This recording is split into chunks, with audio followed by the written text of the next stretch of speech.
All right, this is the latest coming in at this hour. Qatar's Prime Minister secured Iran's agreement to seize U.S. ceasefire proposal in a call with Tehran. It is being reported that Trump told the Emir of Qatar that Israel had agreed to a ceasefire and asked for Qatari help to persuade Iran to also agree. Official briefed to Reuters. More details will be coming in.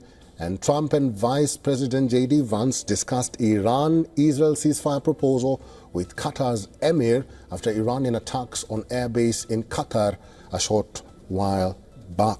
So this is the latest again from Qatar. And it is being reported that Qatar's Prime Minister secured Iran's agreement to a U.S. ceasefire proposal in a call with Tehran. It is being reported that Trump told the Emir of Qatar that Israel had agreed to a ceasefire and asked for Qatari help to persuade Iran to also agree. There are more details coming up, but we do understand that Trump and Vice President J.D. Vance discussed Israel-Iran ceasefire proposal with the Emir of Qatar after Iranian attacks on airbase in Qatar a short while back.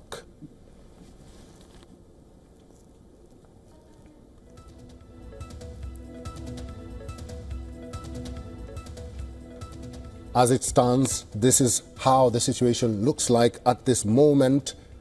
U.S. President Donald Trump has just made an announcement of a ceasefire between Iran, the United States, and Israel. And that, what you see on your screen, is a post by the President of the United States.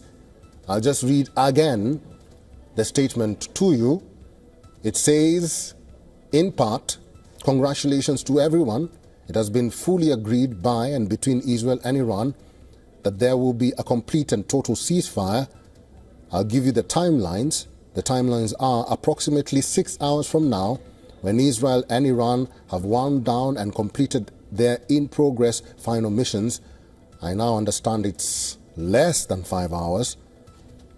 For 12 hours, at which point the war will be considered ended. Officially, Iran will start the ceasefire, and upon the 12th hour, Israel will start the ceasefire, and upon the 24th hour, an official end to the 12-day war will be saluted by the world. During each ceasefire, the other side will remain peaceful and respectful on the assumption that everything works as it should, which it will. I would like to congratulate both countries, which is Israel and Iran, on having the stamina, the courage and intelligence to end what should be called the 12-day war. This is a war that could have gone on for years and destroyed the entire Middle East, but it did not and never will.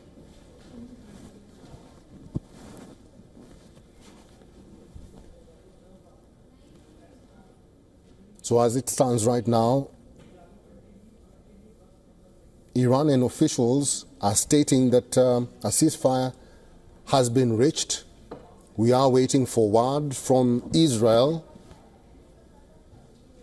as pertains to a ceasefire, whether Israel will implement a ceasefire. It's a wait-and-see situation at this moment. We are keeping our eyes out if the Prime Minister of Israel will give a statement or if the IDF will give a statement. So let's just keep our eyes out on the latest developments as it unfolds. Dharamjot Kaur is our correspondent in the newsroom. Dharamjot Kaur, what's new? Well, Eric, as you rightly mentioned, we are hearing of confirmations coming in from Iranian officials about the fact that Iran has agreed to the terms of the ceasefire. It is now up to Israel to put out remarks on whether or not they have also agreed to the ceasefire with Iran. However, it is yet to be noted that an official statement from both Iran and Israel is yet awaited. What we are hearing from so far is from Iranian officials who earlier spoke to us when we quoted sources telling us that Iran's supreme leader was first informed of US President's announcement, how negotiations were still going on. Then just moments ago, we heard of Iranian officials confirming that yes, an agreement in principle has been reached. However, all of these are still information that's coming from singular officials or lawmakers in Iran. It's not still an official statement that contains all the details and all the provisions and caveats of the ceasefire. On the other hand, we haven't heard from any Israeli official confirming or denying. There has been absolute silence on the Israeli end with respect to the ceasefire. We just saw a report from New York Times a while ago where an Israeli official had declined to comment on the progress being made on the ceasefire negotiations so far. So clearly there's silence on that front. However, we have heard from Trump in his very lengthy statement that he's put out on Truth Social. He's not just talked about or announced a ceasefire, he's also laid out the provisions of it and the timing of it. We saw in the entire post, if we go back to that statement that the US president had put out, that a ceasefire will take effect in less than 6 hours from now, after which Iran will be the first party to put that ceasefire into effect for the first 12 hours. After which Israel will put the ceasefire into effect at the 12th hour. Again, that will follow for 12 more hours until a 24-hour cycle is complete, after which the 12-day war, as Trump is calling it, will officially come to an end. Now, of course, he's also stated in that the 6-hour caveat that we've been talking about, Eric, is the fact that all the operations that are still ongoing on the Iranian or the Israeli side, whichever is still ongoing, those can be completed in under 6 hours from now. We've also been hearing simultaneous reports coming in, like the tweet that we just saw from the IDF, where it's still asking Iranians from certain regions of Tehran to evacuate for any military operations that Israel needs to carry out in those areas. So clearly there is still a lot of military activity that seems to be pending on both sides, which is perhaps why the US president has listed out the 6-hour caveat time frame for both sides to end whatever activity it is that they have to end, after which the ceasefire will come into effect. However, there are still questions, Eric, with respect to what the major provisions of the ceasefire are going to be, what are the key pointers that both Iran and Israel have agreed to, whether or not there is still a sticking point to which both parties have not officially entered an agreement into. Because if we go back to the last 11 days of how this entire war began, what was the reason that Israel justified its attack, its preemptive strike on Iran as? It was the very nuclear program that Iran is running, and the idea, the accusation against Iran that it is working towards becoming a nuclear country, a nuclear weaponized country. That was Israel's key trigger point to preemptively attack Iran. Although Iran has repeatedly denied that it is not looking to create a nuclear weapon for itself, its nuclear armament and program so far is only for civil reasons. However, that contention is what was the crux of this entire war, Eric. So whether or not that has been solved, that is going to be the biggest question for which we await an answer. Number two, what kind of decision is Iran now going to take with respect to two key areas that it has been contemplating withdrawal from? First is the Non-Proliferation Treaty, the NPT, that Iran is a member state signatory of. We heard in the past few days that Iran's parliament was mulling a decision to withdraw from the NPT, which is the NPT essentially puts a caveat on member states that if they're not a nuclear armed power yet, they cannot become a nuclear armed power in the future as well. That's number one. Number two, the entire coordination and cooperation with UN nuclear watchdog, the IAEA. We just spoke about it a few hours back about how Iran's lawmakers are still contemplating a decision on whether or not in the future they want to cooperate with the IAEA with respect to the inspections of their nuclear sites. We've heard from the IAEA chief in the past few days multiple times, Eric, where he's raised an alarm over attacks on Iran's nuclear facilities and how they need to be stopped to ensure that no radiation leak takes place and no massive damage is caused and spillover damage is caused to residential and civil areas in Iran.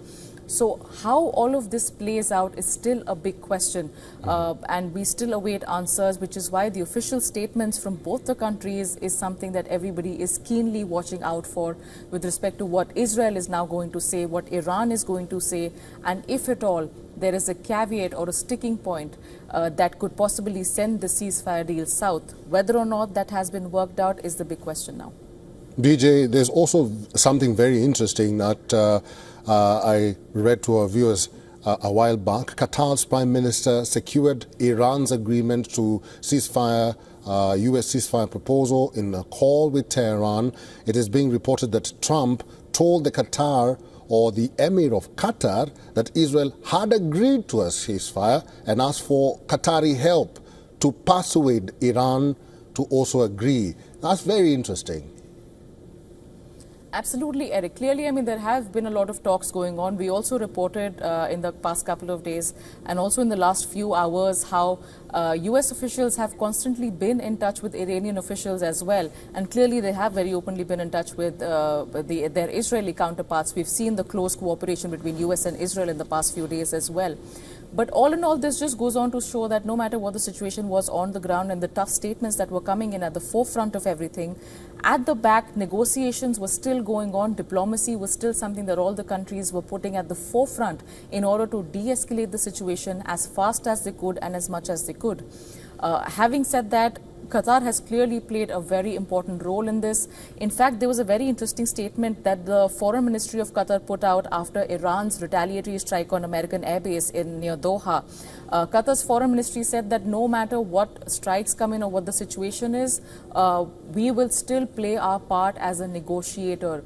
That, I think, should have been, a sort of an indication of what's to come, that diplomacy is still going to be pursued. And I think in less than 2 hours after Qatar's Foreign Ministry statement, we are seeing diplomacy, the backdoor diplomacy unfold after the U.S. president officially announced the ceasefire between Iran and Israel. So Qatar's role clearly has been very, very important here, how Qatar has played a very critical balancing act between Iran, Israel and U.S. To try and ensure that West Asia's the war going on does not escalate to another regional issue in the country.